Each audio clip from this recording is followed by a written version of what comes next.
filmed his own death, and the person responsible was standing just a few feet away. At exactly 3:16 a.m., a 26-year-old Dr. Wilson Reguero opened a video call, blood soaking through his shirt, his voice barely above a whisper, and said 4 words no mother should ever hear. Ma, I'm dying. And then before he could say anything else, a hand reached into the frame. The phone was snatched away. A voice eerily calm said, "He fell. I don't know what happened." But Wilson didn't fall. What happened to him was brutal and intentional. And the most disturbing part, the person behind it is still free. This is the horrifying story of the doctor who filmed his last moments before he was killed by his girlfriend. But before we talk about the blood and betrayal, let's rewind. Because this didn't start with a crime. It started with a love story, or at least what looked like one.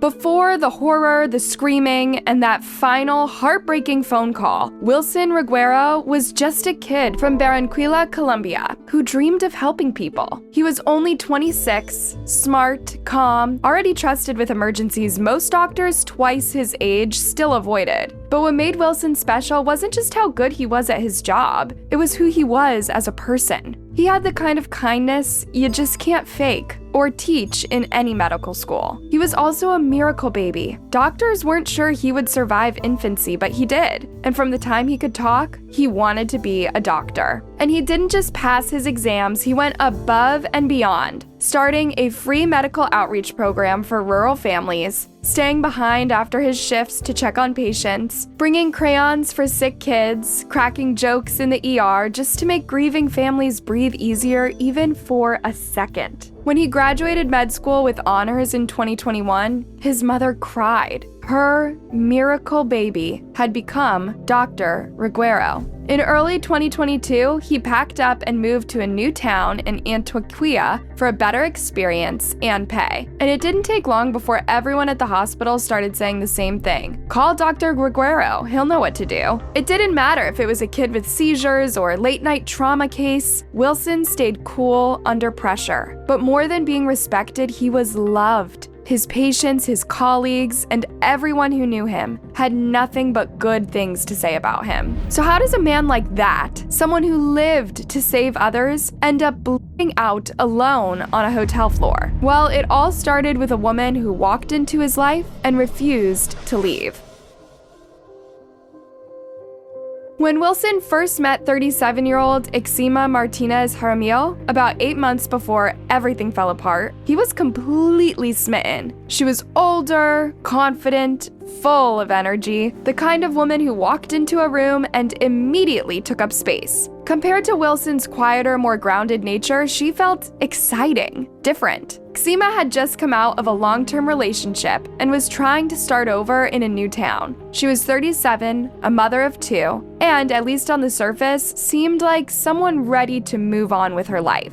She walked into Wilson's clinic like any other patient, but something about their interaction stood out. Some people say they actually met at a wine event hosted by some of Wilson's hospital colleagues, where they ended up in a long, lively conversation. Others say she kept returning to the clinic, even when she didn't really have a reason to be there. Whether it was coincidence or persistence, something clicked. And not long after, they were officially a couple. At first, everything seemed fine, better than fine even. Ixima brought the kind of boldness and unpredictability into Wilson's quiet, structured world. She was outgoing, loud, full of energy, the total opposite of Wilson, who is calm, private, and deeply thoughtful. And for a while, that contrast worked. She lit things up, he kept things steady. It gave their relationship some balance, or at least that's how it seemed at first. But the same qualities that made Ixima feel exciting in the beginning quickly started to feel overwhelming. According to Wilson's friends and coworkers, Ixima could be intense, not just emotionally, but verbally too.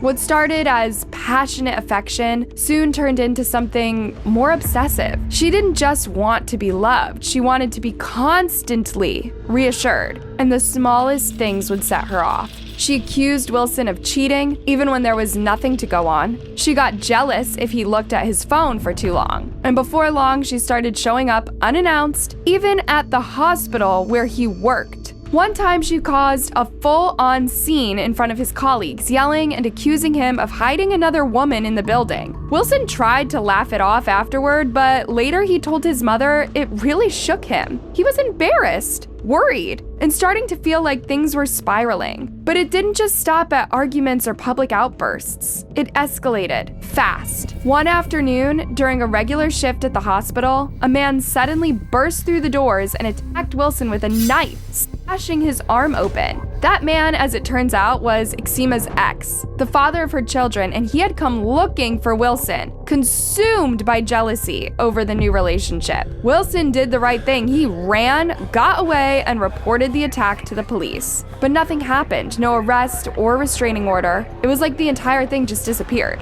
Wilson survived the attack, but instead of walking away, he stayed, and that decision would cost him everything. So Wilson did what many people in danger do when they feel like no one's listening. He left. He moved to a nearby town, took a new hospital job, and checked into a small hotel while searching for a place to stay. He was trying to start fresh, move on, focus on his career, his patients, maybe find some peace. But the past didn't stay behind because Exima followed. She kept visiting, sometimes uninvited. She showed up angry, suspicious, accusing him of things that didn't make sense. Wilson, being private by nature, didn't tell many people what was really going on, but his mom, the person he trusted most, started to sense that something wasn't right. During one of their late-night phone calls, he confided in her, saying, "She embarrassed me in front of my coworkers again. This time she said I was hiding someone in my room." He said it like it was a joke, but Rosemary knew better. She could hear it in his voice. Something was off. Still, no one could have predicted just how bad it would get. And by the time they realized Wilson wasn't just uncomfortable, he was in danger, and it was already far too late.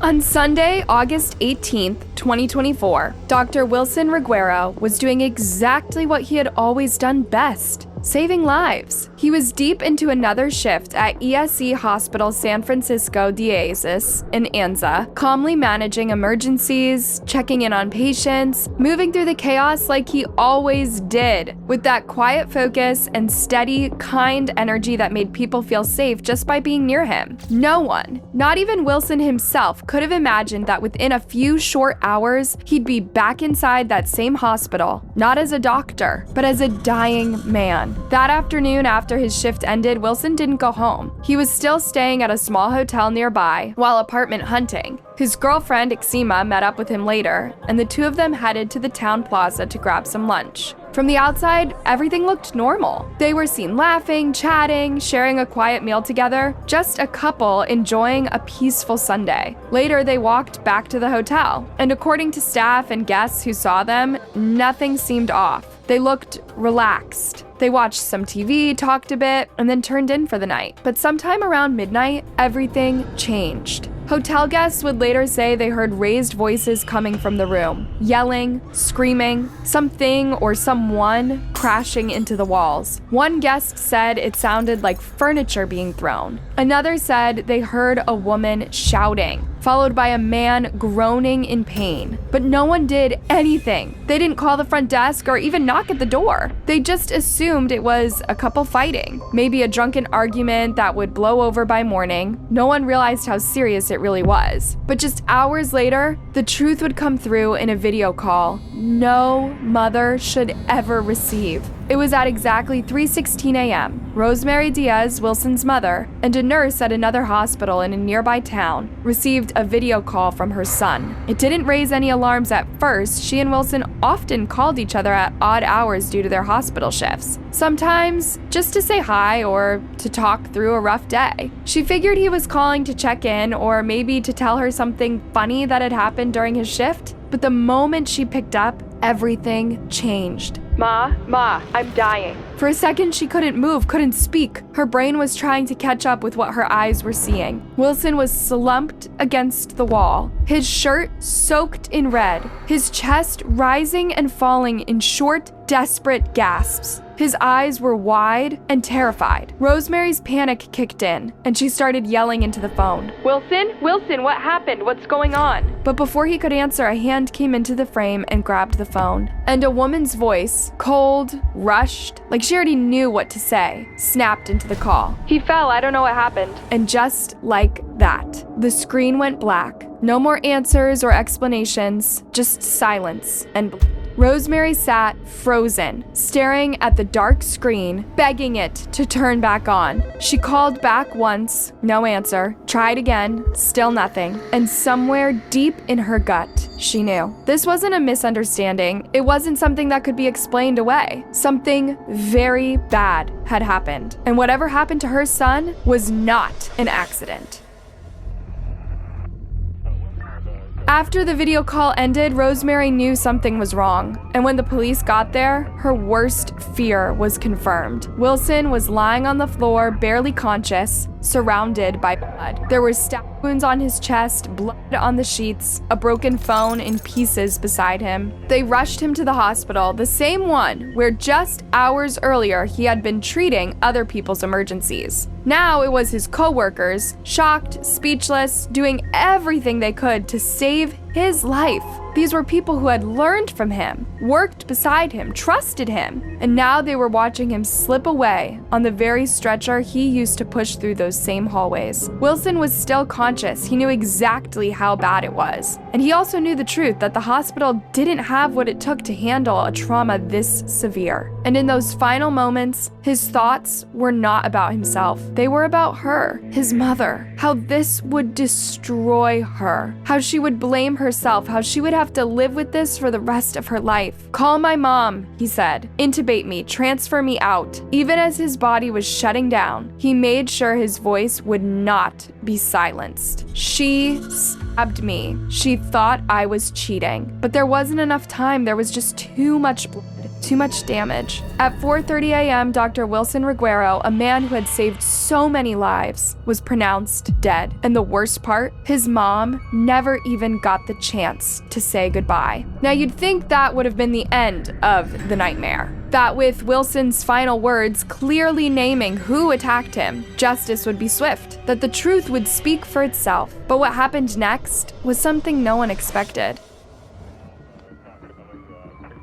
Back at the hotel while Wilson was clinging to life, the police were inside the room, trying to make sense of the scene. And there was Exima, calm, maybe too calm. She had a shallow scratch on her cheek and a story that sounded ready-made. "He attacked me first. I was just defending myself." But right away, things were not adding up. Wilson's arms were covered in cuts and bruises, defensive wounds, the kind you get when you're trying to protect yourself, not when you're the one doing the attacking. In the fatal wound, it wasn't wild or messy. It was clean and deep, landed straight near the heart. That kind of wound doesn't happen in a panic. It takes aim, and it doesn't stop there. The murdered weapon, a rusted kitchen blade with a wooden handle, laying beside the bed, soaked in blood, Wilson's blood. And then there was the FaceTime call. The fact that she lied to Wilson's mother about what had happened, claiming that he fell, showed that she already knew what she was doing and was trying to control the story before help arrived. And yet, when the charges were officially read in court, Exima pleaded not guilty. She stuck to her version of events, insisting that she'd been afraid and never was trying to hurt him.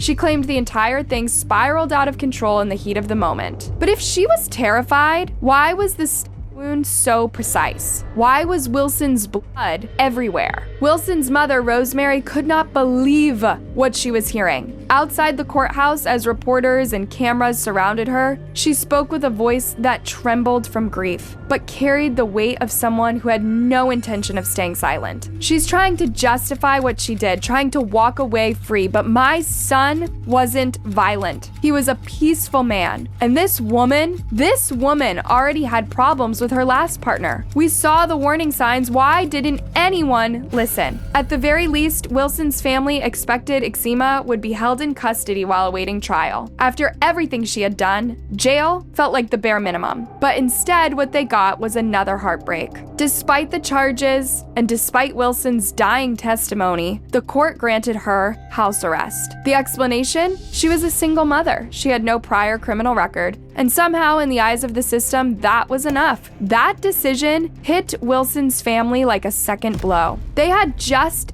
buried their son, and now they had to watch the woman accused of killing him go home. Rosemary collapsed to the floor when she heard the ruling, clutching the phone that had once shown her son's final moments, as if willing it to play something different. Later, during a sit-in protest outside the courthouse, she spoke through tears, barely able to hold herself together, but determined to make her voice heard. They told us she would be under house arrest, and I opposed that decision with every part of me. I don't understand how someone who killed my son with such cruelty, someone who admitted it, is sitting comfortably at home. That is not justice, that's abandonment. And it wasn't just Rosemary who felt that way. Wilson's sister, Sharon, couldn't hold back her anger. She gets to go home after what she did to him? The public felt it too. As the news spread, crowds began gathering on the courthouse steps. Doctors showed up in their white coats holding photos of Wilson, not just a colleague, but a friend. Neighbors lit candles in quiet protest. Former patients, some barely old enough to understand what happened, held signs scrawled in crayon that read, "He saved us. Who saves him?" It was clear now this wasn't just one family's grief. It was a community in mourning and a country starting to wake up, because people weren't just heartbroken. They were angry. And you'd think, with all eyes on her, with public pressure mounting and a murder charge hanging over her head,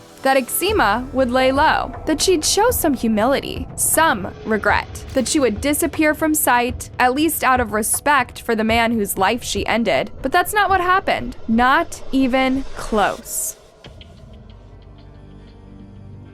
Barely a few weeks had passed since Wilson's funeral, and while his family was still drowning in grief, Exima was out, not just running errands or staying quiet at home, but fully back out in the world, living her life like nothing had happened. She was spotted at parties, at local bars, walking through the street with her hair done and her heels on, laughing, drinking, dancing. She was out at a birthday, one resident told reporters, wearing heels, taking selfies. And while she posed for photos and clinked glasses, Wilson's family could barely function. His mother, Rosemary, still couldn't bring herself to delete his number. His father had fallen into silence, and his sister passed his empty room every morning like it hurt to breathe. In the middle of that pain, Rosemary begged the justice system to act. She wasn't screaming, she wasn't lashing out, she was simply a mother asking the country to do what it promised to do. That ruthless woman, Exima, you took away the most beautiful thing that I had, which was my son. He was my only son. That is why I ask the competent authorities to do justice to my son. She spoke like a woman holding herself together with nothing but hope. And then, as if things couldn't get any more surreal, a message popped up on social media. One of Exima's children posted something to their account. "My mom is innocent. She was a victim too." The post was taken down just hours later, but by then it was too late. Screenshots were everywhere, and people were furious, not just because of the words, but because of what they represented. They were angry that this could even happen, that the justice system seemed to bend or break depending on who you were, and more importantly, that it seems to choose who gets to claim the role of the victim and who ends up buried. Because if this could happen to Wilson, loved, respected, and good, how many others had it already happened to?